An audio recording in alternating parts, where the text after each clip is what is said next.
ఇక్కడికి ఎందుకు వచ్చావు రామా? ఈ ఇంటి గురించి మీకు తెలిసే ఉంటుంది కదా నాన్న. నాన్న, ఆ అగ్ని ప్రమాదం ఎలా జరిగిందో మీకు తెలిసే ఉంటుంది కదా. ప్రమాదవశాత్తు మంటలంటుకున్నాయటమ్మా. తెల్లబారేసరికి మంటల్లో ఇల్లు కాలి బూడిదైపోయింది. అందరూ గుర్తుపట్టలేనంతగా కాలిపోయారమ్మా. అయ్యో, ఆ, ఆ, వాళ్ళు ఒక్కళ్ళు కూడా మిగలలేదా నాన్న? లేదమ్మా. అయినా ఎందుకు ఇవన్నీ అడుగుతున్నావు? అదే చెప్తున్నాను కదా నాన్న, ఆ గుడి మూతపడ్డానికి ఈ ఇంటికి ఏదో సంబంధం ఉంది. అగ్ని ప్రమాదం జరిగిన తర్వాత ఈ గుడి మూతపడిందా, లేదా గుడి మూతపడిన తర్వాత అగ్ని ప్రమాదం జరిగిందా? మీకేమైనా ఐడియా ఉందా నాన్న? అగ్ని ప్రమాదం జరిగిన తర్వాతే గుడి మూతపడిపోయిందనుకుంటానమ్మా.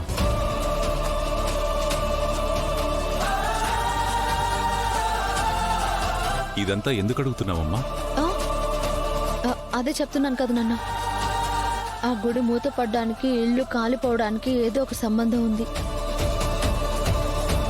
ఆ రోజు మీరంతా నమ్మినట్టుగా ఇదంతా అగ్ని ప్రమాదం కాదు,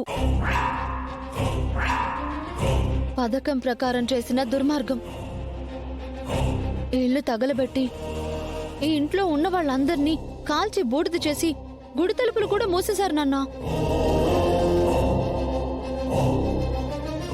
అంటే ఆ భూపతి వాడి వెనుకున్న మనిషి చేస్తున్న అరాచకం ఇదంతా ఉండొచ్చు నాన్న.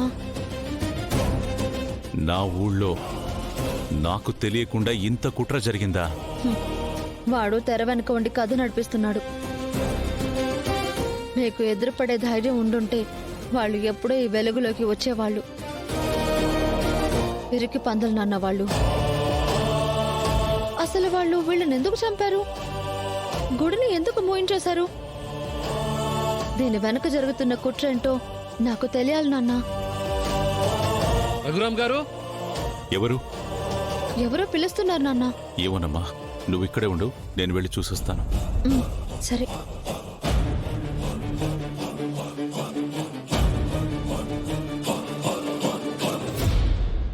నువ్వేంట్రా ఇక్కడ?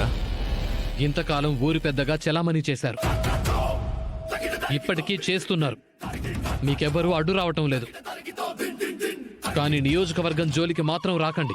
రేయ్, ఏం చెప్పాలనుకుంటున్నావో సూటిగా చెప్పు. రాబోయే ఎలక్షన్స్ లో మీరు ఎమ్మెల్యేగా పోటీ చేస్తున్నారంట. నేనా? ఎవరు చెప్పారు నీకు? ఎవరో చెప్తే నేనెందుకు నమ్ముతాను? మీ కూతురు ఆద్య చెప్పింది.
వీళ్ళందరూ చనిపోయారా?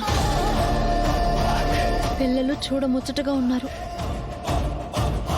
వీళ్ళని కూడా చంపాలని ఎలా అనిపించింది? వాళ్ళు మనుషుల నరరూప రాక్షసులా? వాళ్ళు దొరికితే మరో ఆలోచన లేకుండా మరణశిక్ష వేసేయాలి. మర్యాదగా నా సైకిల్ యాజిడ్గా ఎలా ఉండాలో చేపిస్తావా? లేకపోతే ఏం చేస్తా నాకే తెలీదు. మా చేతుల్లో పడుతున్న బిడ్డని అపురూపంగా చూసుకోవాలని ఎన్నో కలలు కన్నాం. మా బిడ్డని చంపేసి నువ్వు సైకిల్ గురించి మాట్లాడతావా? ఏంట్రా ఇందా నుంచి చూస్తున్నాను పిట్ట పిట్ట పిట్ట అంటావు. నా సైకిల్ కంటే గొప్పదా నీ బిడ్డ? మానవత్వం లేకుండా మాట్లాడితే నాలికి కోసేస్తా. తెలిసి పెట్టుకుని ఉన్నావు నీతో కోయించుకోవడానికి. ఏంట్రా మాట్లాడుతున్నావు నువ్వు? నా బిడ్డయ్యా, నా బిడ్డ చచ్చిపోయింది, తీసుకురండి. ఏంట్రా తీసుకొచ్చేదే? నా సైకిల్ బంగారం లాంటి సైకిల్ రా. ఆ బిడ్డ బిడ్డ అంటావే నువ్వు? ఏం మాట్లాడతారయ్యా? నా బిడ్డ తీసుకురండి. ఏయ్, ఏంట్రా నువ్వు మాట్లాడితే గప్చుప్ నా గప్చుప్ బిడ్డ నాకు తీసుకురండి. ఆపండి.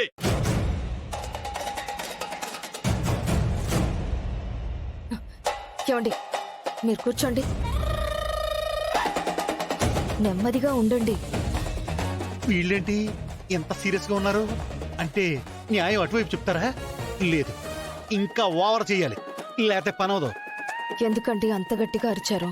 అంటే ఇప్పుడు వాడి మొహం చూస్తే పెళ్ళం కడుపుపోయింది, వాడి బాధ సరైందే. వెంకట్రావు బాబు సైకిల్ పోయింది, ఈయన బాధ సరైంది. ఇప్పుడు ఏం తీర్పు చెప్పాలి? మా అన్నయ్య అయితే ఏం చేసేవాడు? ఉమ్, ఇలాంటి చిన్న చిన్న తీర్పులకు కూడా అలా కంగారు పడిపోతే ఎలా? చూస్తూ ఉండండి, ఈ సమస్యని ఎంత సులభంగా పరిష్కరిస్తాను. ఎలా పరిష్కరిస్తావు పార్వతి? నా చెవులో చెప్పడం ఎందుకు? మళ్ళీ నాలిక మడతపడి తడబడితే కష్టం. నువ్వే వాళ్ళకి చెప్పేసేయ్. నన్నే చెప్పమంటారా? నిన్నే చెప్పమనంటుంది. ఉమ్, సరే అయితే. ఏయ్!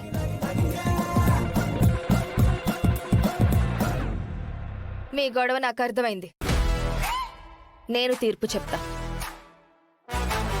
అమ్మా నువ్వు చెప్పకూడదమ్మా, ఆ కుర్చీలో కూర్చున్న వాళ్ళే చెప్పాలి. తీర్పు ఆయనదే. ఆయన కుర్చీకి కొత్త కదా, చెప్పడానికి భయపడుతున్నారు. అందుకే నేను చెప్తానంటున్నాను. చెప్పరేంటండి? అవునవును, తీర్పు నాదే, కానీ నా భార్య చెప్తుంది. చెప్పండి.